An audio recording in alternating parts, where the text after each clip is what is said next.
ครับโอ้หาดีนี่พี่น้อง สิเป็นคนมือ ขัวลูกออดเป็นอีอ่อนอาหารใต้ดินตัวนี้ก็อาหาร กินข้าวเศร้าพี่น้องนี่ เฮ็ด วัน บ่ นี้ห้าได้แก้วเฮ็ดปวงโอมอ่ะสิป้อนกันอีกนะ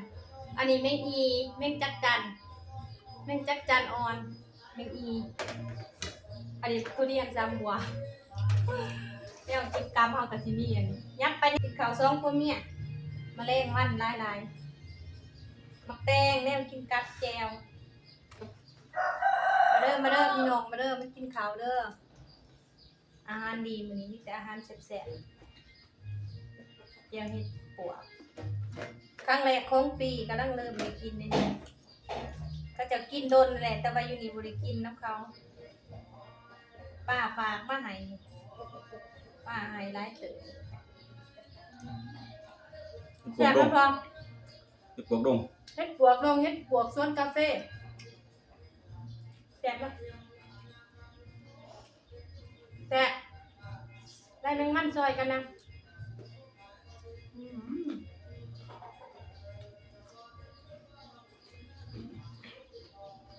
พอไปหาคืนเนี่ยได้30โตที่เหลือก็จะตอด ที่เหลือก็จะเอาซื้อให้ น้ำเอาซ้ำ ร นี่ วม 30ตัว พวกไปคืนนี่ได้30โตอ่อนแนมบ่เห็นว่าจ้ะก็จะซื้อให้เท่าได้นี่200บ่นี่รวมเบิด 330เพราะว่าเพิ่นได้30โต330ได้ซ้ำนี้แล้วโอ้ย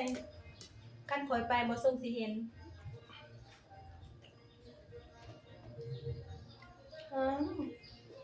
ได้ดีกะแซ่บเสื้อบ่มาหาก็ได้กินแมงอีอ่อนปีกายนี่เพราะว่าอยู่บ้านเขาจะเอาแต่ตัวแก่ๆตัวมันติดกกใหม่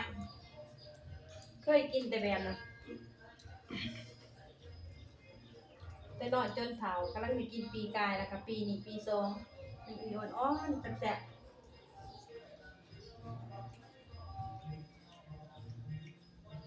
จะสิกินตัวใด